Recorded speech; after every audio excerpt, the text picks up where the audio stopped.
محمد اللهم صل على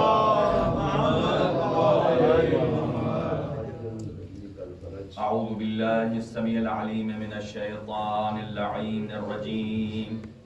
بسم الله الرحمن الرحيم. حسبي الله ونعم الوكيل، نعم المولى ونعم النصير. عليه توكلت وإليه أنيب. الحمد لله رب العالمين، والصلاة والسلام والتحية والإكرام على سيدنا ونبينا وشفيع ذنوبنا وطبيب نفوسنا رحمة للعالمين أبي القاسم مصطفى محمد. اللهم صل على وعلى وصيه وبضيره ووارث علمه، علم الأولين والآخرين، يعصب الدين أمير المؤمنين، زوج فاطمة الزهراء، والد الحسن والحسين، سيد الأوصياء علي بن أبي طالب عليه السلام. اللهم صل على وعلى أهل بيته الطيبين الطاهرين المعصومين المنتخبين المنتجبين، الذين أذهب الله عنهم الرجس وطهرهم تطهيرا.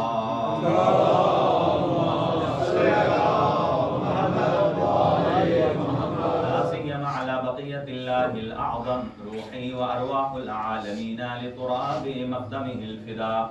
عجل الله تعالى فرجه الشريف، وسهل الله تعالى مخرجه الشريف، ولعنة الله على أعدائهم أجمعين من يومنا هذا إلى قيام يوم الدين. أما بعد، فقد قال الله الحكيم في كتابه المتين: بسم الله الرحمن الرحيم. وكنتم خير أمة أخرجت للناس تأمرون بالمعروف وتنهون عن المنكر وتؤمنون بالله. صدق الله العلي العظيم. اللهم صل على محمد.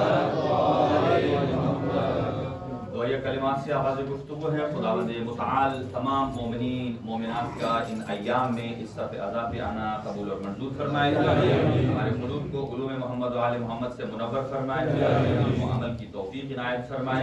اپنے وجود میں، اپنی سوچ میں، اپنی فکر میں اور اپنے عمل میں، کردار میں تبدیلی کی توفیق عنایت فرمائے. پروردگار حجت خدا امام زمان اجل اللہ تعالی فرجہ الشریف کا جلد از جلد ظہور فرما. ہم سب کو چہرہ مبارک امام زمان کی زیارت سے مشرف فرما اور ان کے اعوان و انصار میں شمار فرما. جو سفر پہ ہیں ان کے سفر کو بے خطر فرما، اور جو مریض ہیں ان کو شفائے کلی عنایت فرما. خاص طور سے جن مومنین کے لیے درخواست دعا کی گئی ہے ان سب کو جلد از جلد لباس عافیت پہنا. ایک مومن در شرف ازدواج ہیں، درخواست دعا ہے خداوند عالم ان کے تمام موانع اور رکاوٹوں کو دور فرمائے اور مظلومین کی غیب سے مدد اور معاونت فرما، ظالمین کو نیست و نابود فرما. پروردگار جتنے نوجوان بیٹھے ہیں ان سب کو دین و دنیا میں کامیابیوں اور کامرانیوں سے ہمکنار فرما. ان کے والدین، بزرگان، جتنے ہمارے اس معاشرے کے سرکردہ افراد ہیں، صاحبان عزت ہیں، پروردگار ان سب کو طول عمر نصیب فرما. اپنی دعاؤں کی قبولیت کے لیے ایک باواز بلند صلوات مرحبا. اللهم صل على محمد وآل محمد.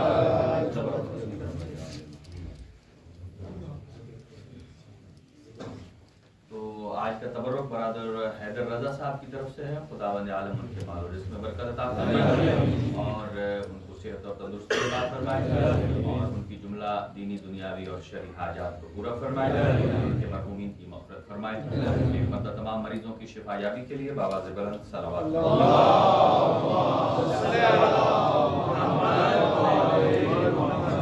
حاضرین گرامی قدر، ایک دو منٹ میں گزشتہ سے پیوستہ ارشاد خداوندی ہے کہ ماشاءاللہ بڑے ہی اچھے انداز سے ہمارے نوجوان بھی پارٹیسپیٹ کر رہے ہیں اور اس چیز کو اچھے طریقے سے منہمک ہو کر سماعت بھی کر رہے ہیں. اور یقیناً یہ ایام انتہائی متبرک ایام ہیں اور بڑے ہی اچھے انداز سے عزاداران سید الشہداء اپنے وقت کی پابندی کے ساتھ عزاداری کر رہے ہیں، عبادت کر رہے ہیں. اور اگر میں ایک جملہ کہوں تو یہ شاید بے جا نہ ہو، ہمارا مرکز، ہمارا سینٹر، یہ ادارہ، یعنی میں یہ شورٹی اور گارنٹی سے کہہ سکتا ہوں کہ یہاں جتنے صاحبان موجود ہوتے ہیں وہ باوضو ہوتے ہیں. یعنی ہمارا ایمان ایسا ہے کہ جیسے دیگر عبادات میں باوضو ہونا، باطہارت ہونا شرط ہے، ویسے ہی ہمارا ایمان ہے کہ عزاداری سید الشہداء میں انسان پاکیزہ ہو کر آتا ہے، اور یقیناً اس کے اثرات پھر انسان کے باطن پر ہوتے ہیں، انسان کے اندرون پر ہوتے ہیں. جیسا کہ کل بھی عرض کیا ہے کہ کوئی عزادار تب تک عزادار نہیں ہو سکتا کہ جب تک وہ نمازی نہ ہو، اور کوئی نمازی نہیں ہو سکتا جب تک کہ وہ عزادار نہ ہو. یہ گارنٹی سے کہہ سکتا ہوں یہاں جتنے افراد بیٹھے ہیں وہ عزادار کے ساتھ ساتھ نماز گزار بھی ہیں، اور جتنے نماز گزار ہیں وہ نماز گزار کے ساتھ ساتھ عزادار ہیں.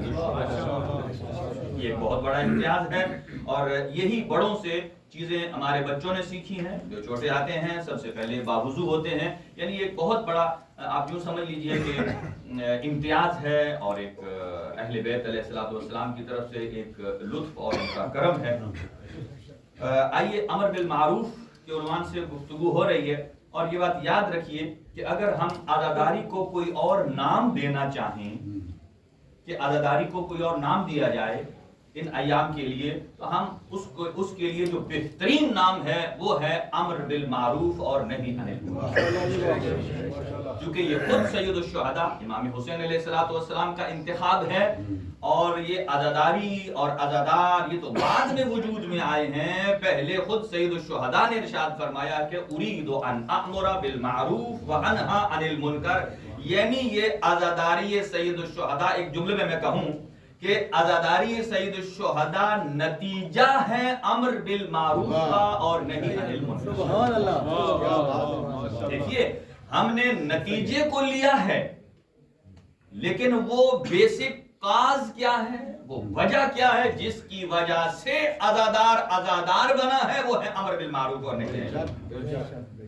اور کل عرض کیا تھا، معصوم ارشاد فرماتے ہیں کہ ایک عزادار جب عزاداری کرتا ہے مراد امر بالمعروف اور نہی عن المنکر کرتا ہے، تو اس کے ایک نہیں ایک سے زیادہ مقاصد حاصل ہوتے ہیں. آپ ارشاد فرماتے ہیں کہ امر بالمعروف نہی عن المنکر فریضۃ عظیمۃ، ایک عظیم فریضہ ہے جس کے ساتھ پہلا کام یہ ادا ہوتا ہے کہ بہا تقام الفرائض، کہ جتنے دیگر تمام کے تمام فرائض ہیں ان کی بیس اور بنیاد امر بالمعروف اور نہی عن المنکر.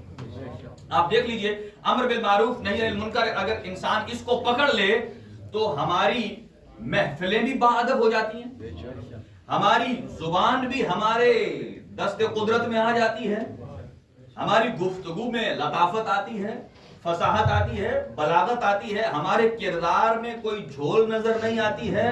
جیسا کہ کہا جاتا ہے کہ دو قسم کے اعمال ہیں جن کو امیر المؤمنین نے نہج البلاغہ میں بھی اور دعائے مبارکہ کمیل میں بھی ارشاد فرمایا کہ کچھ اعمال ہیں جن کا نام ہے اعمال جوانحی، اور کچھ ہیں اعمال جوارحی. جوارح نکلا ہے انسان کے اعضاء سے، یعنی وہ اعضاء، وہ افعال، وہ نیکیاں کہ جو انسان اعضاء سے انجام دیتا ہے اسے کہتے ہیں اعمال جوارحی. یعنی جیسا کہ ہم نماز پڑھتے ہیں ساتھ کے ساتھ اعضاء سجدے میں لگتے ہیں، تو گویا یہ اعمال جوارحی ہیں. اعمال جوارحی وہ ہوتے ہیں جو کسی کو نظر آ رہے ہوتے ہیں. جیسے ہم حج کرتے ہیں، کوئی دیکھ رہا ہے حج کر رہے ہیں، ماتم کر رہے ہیں، کوئی دیکھ رہا ہے ماتم کر رہے ہیں. لیکن امر بالمعروف کا ایک مرحلہ ایسا ہے کہ رب العالمین نے اسے قلبی مرحلہ کہا ہے، اور وہ ہے اعمال جوانحی. جوانحی کہتے ہیں جن کا تعلق دل سے ہے. جیسا کہ انسان روزہ رکھتا ہے، روزے کا کسی کو سامنے تو ظاہر پتہ نہیں ہے، وہ تو ابھی بھی ہم کھا رہے ہیں، نہ کھا رہے ہو نہ پی رہے ہو تو کوئی سمجھے روزہ رکھ رہے ہیں، لیکن اس کی کیفیت صرف اللہ کے ساتھ انسان کا تعلق ہے. تو یہاں دو باتیں اور عرض کروں گا. میں نے دو مثالیں اور قرآن مجید سے آپ کے لیے انتخاب کی ہیں اور انہی کو لے کر آگے بڑھیں گے. ایک تو بات یہ ہے کہ سب سے بڑا معروف کیا ہے؟ اب ہم معروف کی لسٹ پر آتے ہیں. اور سب سے بڑا منکر کیا ہے؟ اب باقی ایام میں اب مقدمتاً ہم عرض کر چکے ہیں کہ معروف ہر وہ چیز جسے عقل اور شرع پسند کرتی ہے اور وہ اللہ کے قریب کرتی ہے. اور اس کے ساتھ ساتھ ایک دو مسئلے اور بھی یاد آ گئے ہیں، کچھ لوگوں نے بیان کیا ہے، اور وہ یہ کہ کئی افراد جب ٹیٹو بناتے ہیں، اس کا مسئلہ پوچھا گیا ہے، ہر دفعہ پوچھا جاتا ہے، تو یہ کوئی اتنا مثلا گہرا اور عمیق مسئلہ نہیں ہے کہ جس کو مثلا اتنی قوالت کے ساتھ بیان کی. ایک دو جملوں میں عرض کر دیتا ہوں. ٹیٹو جو ہے بیسیکلی جو ہم انسان بدن پر کچھ بناتے ہیں، بیسیکلی یہ مباح ہے. مباح کیسے کہا جاتا ہے؟ یعنی آپ کریں یا نہ کریں، نہ ثواب ہے اور نہ گناہ، بیسیکلی بنیادی طور پر. لیکن مختلف وجوہات کی بنا پر یہ حرام بھی ہو جاتا ہے، مکروہ بھی ہو جاتا ہے. ٹھیک ہے نا جی؟ بیسیکلی کیا ہے؟ مباح ہے. مثلا آپ بنواتے کیا ہیں ٹیٹو میں، یہ امپورٹنٹ ہے. اگر آپ کوئی پھول بنوا رہے ہیں، پہلی تو مسئلہ یہ ہے کہ ان کا عقیدہ اور ہے جو کہتے ہیں کہ ہم ان چیزوں کے ساتھ خوبصورت ہو جائیں گے. ہمارا یہ عقیدہ ہے جو مسلمان ہیں کہ اللہ رب العالمین نے انسان کو خلق کیا ہے کس انداز سے؟ کیا فرماتا ہے؟ احسن الخالقین. اگر انسان کو اور اچھا بنانا ہوتا تو یہ پھول بوٹے اللہ خود بنا کے الفاظ دیگر میرے نوجوان بچے سمجھ رہے ہیں نا. دیکھیں بات کسی طرح کی جاتی ہے ایک لاجیکل مٹھاس کے ساتھ. بات یہ ہے بیسیکلی مباح ہے، لیکن اگر ہم اسے یہ سمجھتے ہیں کہ اس کے ذریعے پھول بوٹے کے ذریعے ہم اپنے وجود کو خوبصورت بناتے ہیں. اور یہاں ایک اور بات میں عرض کر دوں، یہ بھی میٹر کرتا ہے کہ آپ یہ پھول بوٹا بنوا کہاں رہے. یہ آپ باریکی سے مجھ سے زیادہ سمجھ سکتے ہیں، کیونکہ یہ جو پھول بوٹا بنواتے ہیں پھر وہ بنوا کر کوئی چھپانا نہیں چاہتا، اس کا مقصد ہی ہے اسے عیاں کرنا. اور اگر آپ ایسی جگہ اسے بنواتے ہیں کہ جو اسلام اور شریعت نے کہا ہے کہ اسے عیاں کرنا حرام ہے، تو پھر آٹومیٹیکلی وہ کیا ہو جائے گا؟ حرام ہو جائے گا. ٹھیک ہے، بھلے جو بھی ہو، کیونکہ جب آپ اسے اوپن کریں گے تو ایک فعل حرام ہو جائے گا. اور دوسری بات یہ کہ اس سے حسن و جمال ہمارا عقیدہ یہ کہ اس چیز کو ہم کس طریقے سے بناتے ہیں. فار ایگزامپل اگر کوئی آدمی یہاں بازو پر پھول بنواتا ہے، مباح ہے. البتہ بنانے میں جو تکلیف محسوس کر رہا ہے یہ اب وہ کہہ سکتا ہے کہ بھائی میری مرضی. ٹھیک ہے، اگرچہ تکلیف ہوتی ہے، ٹھیک ہے. یہاں پہ میں ٹھہر کر ایک جملہ بھی کہوں گا کہ جب ٹیٹو بنوانے میں اتنی مشکل برداشت ہو سکتی ہے تو 2 منٹ مصلی عبادت پر یہ مشکل برداشت اتنی تکلیف اگر برداشت ہو سکتی ہے تو کیا تھوڑی دیر کے لیے انسان باوضو ہو جائے تو یہ تکلیف برداشت نہیں ہو سکتی؟ یعنی اس کا مطلب یہ اپنے اوپر ضبط کرنا ہے نا. جب وہ ہو رہا ہوتا ہے وہ اسے کوئی پین کلر وہ تو لگاتے نہیں ہیں، یعنی وہ سی بھی کر رہے ہوتے ہیں اور یہ کام بھی ساتھ ہو رہا ہوتا ہے. ٹھیک ہے. تو اب دوسری بات یہ ہے کہ کس چیز کو بنواتا ہے جس کی طرح میں آ رہا ہوں. اگر دیکھیں کوئی آدمی عشق مولا علی میں ذوالفقار بنواتا ہے، مباح ہے، کوئی حرج نہیں، مباح ہے. یعنی وہ میں نے پہلے عرض کر چکا ہوں، اس کا مطلب یہ نہیں ہے کہ آج کے بعد سارے جا کر ذوالفقار بنوانا شروع کر دیں. یہ ایک ذوالفقار مولا علی کی ہے جو بدنوں پہ چلتی ہے.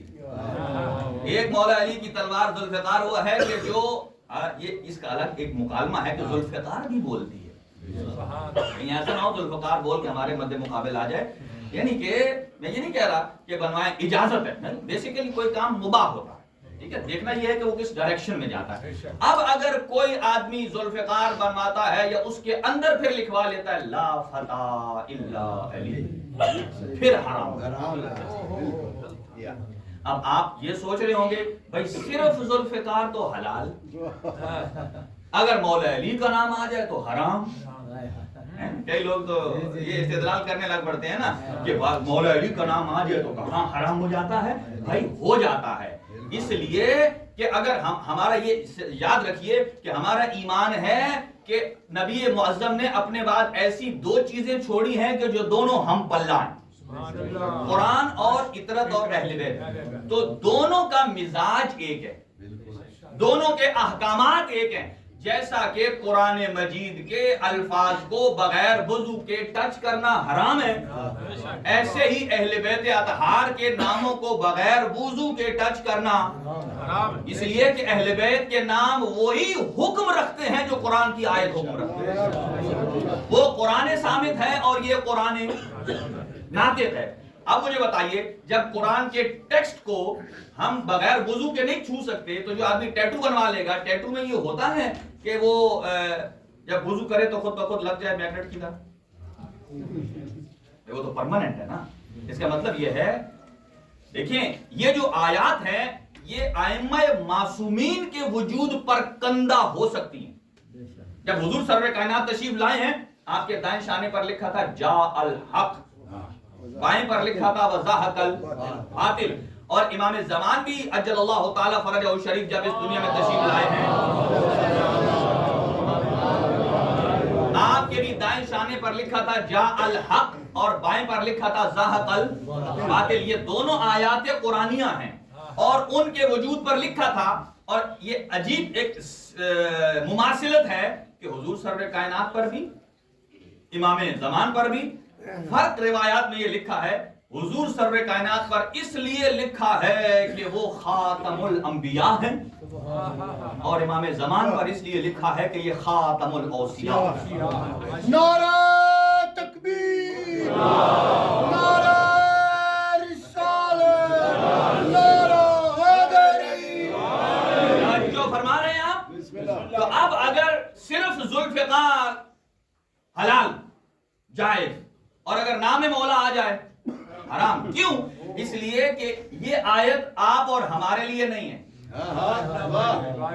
یاد رکھیے، یہ جو طاہرکم تطہیرہ کی آیت آپ اور ہمارے لیے نہیں ہے، یہ ان 14 کے لیے ہے، کوئی 15واں نہیں ہے. تو یہ وہ ہیں کہ چاہے وہ حالت خواب میں ہوں تو بھی طاہر ہیں،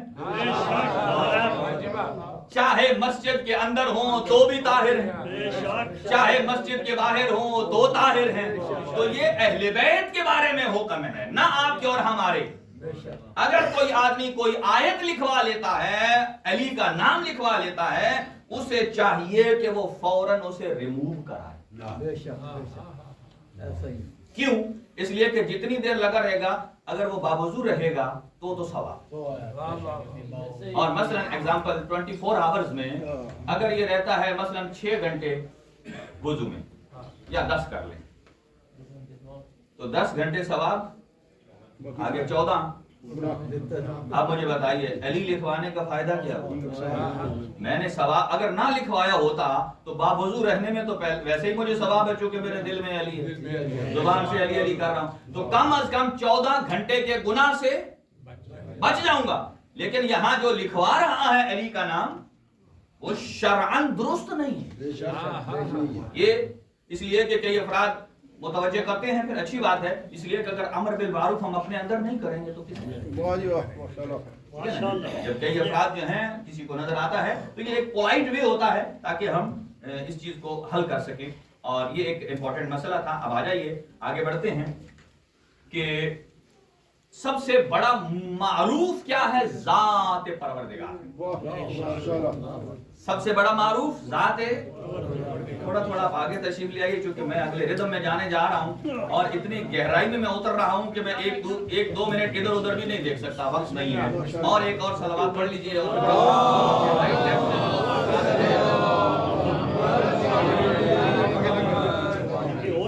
ہاں جی، ماشاء اللہ ماشاء اللہ.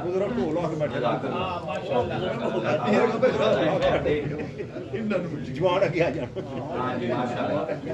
نہیں، جوان کا تو تجربہ کر لیا ہے، اب ہم یہ کہیں گے کہ جو ضعیف ہیں وہ آگے آ جائیں.